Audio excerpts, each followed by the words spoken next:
دونوں میں کیا فرق ہے؟ ان الحمدللہ والصلاۃ والسلام علی رسول اللہ وبعد۔ قرآن کریم سننے کا جو حکم ہے اس میں عموم ہے اور ایک قاعدہ ہے جس کو سب مانتے ہیں کہ ہر تعمیم کی تخصیص ہوا کرتی ہے، تو یہاں بھی تخصیص ہے۔ قرآن کریم کی تخصیص احادیث کے ذریعے ثابت ہے اور سب مانتے ہیں۔ قرآن کریم میں حرمت علیکم المیتہ، میتہ حرام ہے، یہاں مطلقاً میتہ ہے۔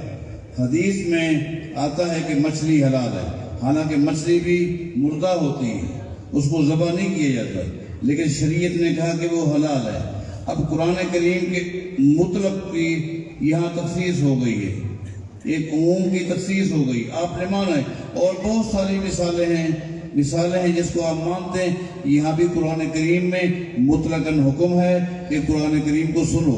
حدیث میں تخصیص آ گئی ہے، نبی علیہ السلام فرماتے ہیں کہ جس وقت میں قرآن کریم زور سے پڑھوں فلا تقرؤ، تو تم نے کچھ نہیں پڑھنا، خاموش رہنا، الا بأم القرآن، سوائے سورہ فاتحہ کے۔ یہاں تخصیص ہو گئی ہے، آپ نے جہاں وہاں تخصیص کو مانا ہے یہاں بھی مانیں، لہذا مطلقاً قرآن کریم پڑھا جائے، آپ سنیں، لیکن فاتحہ کو آپ نے پڑھنا ہے، اس لیے کہ اس کے بغیر نماز ہوتی ہی نہیں۔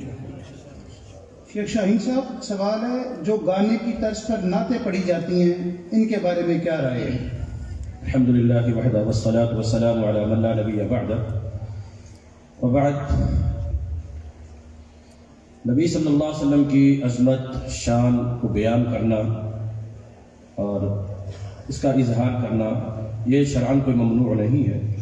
نبی اکرم صلی اللہ علیہ وسلم کی تعریف میں اشعار سیدنا حسان بن ثابت رضی اللہ تعالیٰ عنہ بھی فرمائے تھے، اور کچھ بچیاں اشعار کہہ رہی تھی، تو نبی صلی اللہ علیہ وسلم کے سامنے جب یہ کہا گیا کہ وفینا نبی یعلم ما فی غد، کہ ہم ایک ایسے نبی ہیں جو کل کی بات جانتے ہیں، تو نبی صلی اللہ علیہ وسلم نے فرمایا کہ قلنا ما تقولین، وہی جو باتیں پہلے کر رہی تھی وہ کرو۔ یہ جس میں ایک اللہ تعالیٰ کی توحید کے عقیدے کے منافی بات آ گئی تھی، تو نبی صلی اللہ علیہ وسلم نے اسے پسند نہیں کیا۔ تو ایک تو نعتوں میں افراط اور تفریط، خود رسول اللہ صلی اللہ علیہ وسلم نے اسے منع فرمایا کہ لا تطرونی کما اطرت النصارى مسیح ابن مریم۔ اور جو سوال ہے کہ گانے کے انداز میں نبی صلی اللہ علیہ وسلم کی عظمت اور شان ایک ایمان اور عقیدہ کا ایک بنیادی ہمارا عنصر ہے، مگر جب اسے کسی ایسے گانے کے انداز میں گا کر پڑھا جائے کہ جس میں سننے کے بعد انسان کا ذہن اور تصور نبی صلی اللہ علیہ وسلم کی ذات سے، نبی صلی اللہ علیہ وسلم کی صفات سے اور نبی صلی اللہ علیہ وسلم کا جو حقیقی رتبہ، مرتبہ اور مقام ہے اس سے ہٹ جائے، اور انسان کو سنتے ہی فوراً اس کا ذہن جو ہے وہ اس غلط گانے کی طرف یا اس برے الفاظ اور کلمات کی طرف جن کا انداز یا جن کا طریقہ یا جن کی آواز اور ساز استعمال کیا جا رہا ہے، کہ جو اصل مقصود تھا نبی صلی اللہ علیہ وسلم کی تعظیم، ذہن اس سے ہٹ جاتا ہے، دماغ اس سے ہٹ جاتا ہے، وہ ایک دوسری چیز کی طرف چلا جاتا ہے۔ تو اس لیے شرعاً ایسی نعت جو کسی ایسے گانے کے انداز کی ہو جس سے توجہ نبی صلی اللہ علیہ وسلم کی ذات مبارکہ یا صفات اور تعریف اور تعظیم سے ہٹ کر اس گانے کی طرف چلی جائے، تو یہ شرعاً صحیح نہیں ہے۔ اللہ عالم بالصواب۔ شیخ بھٹی صاحب، یہ کثرت سے سوال آیا ہوا ہے کہ ایک چیز نقد ریٹ پر 20,000 کی ہے، وہی چیز قسطوں پر 25 یا 30,000 کی ہے، کیا اوپر والی رقم سود ہے؟ سوال آپ ساتھیوں نے سن لیا ہے۔ اصل میں جو اوپر کی قیمت ہے یہ نفع نہیں ہے، یہ ادھار کی وجہ سے پیسے لیے جا رہے ہیں جو کہ شرعاً ناجائز ہیں۔ کل قرض جر منفعۃ فہو الربا، ہر وہ قرض یا ادھار جو نفع لے کر آئے، نبی علیہ السلام فرماتے ہیں وہ سود میں شامل ہے، لہذا وہ سود میں شامل ہے، اس کو نہیں لینا چاہیے، ناجائز ہے۔ کیوں؟ ویسے بھی اگر ایک آدمی کسی سے 10,000 کی چیز ادھار پہ لیتا ہے، وہ چیز ہوتی ہے 5,000 کی، وہ 10,000 کی ادھار لے کے جا رہا ہے، کسی ساتھی نے کہا کہ یار میں آپ کو 5,000 دیتا ہوں، واپس آتا ہے 5 میں وہ چیز ہو جاتی ہے، کیا اس نے نفع کم کیا تھا؟ نفع کون کم کرتا ہے؟ نفع کم نہیں ہوا، ادھار ختم ہو گیا، نقد ہو گیا، قیمت واپس آ گئی، ادھار ہو گیا، قیمت واپس چلی گئی، لہذا یہ قرض کی وجہ سے لیا جا رہا ہے، یہ سود میں شامل ہے، ناجائز ہے، حرام ہے۔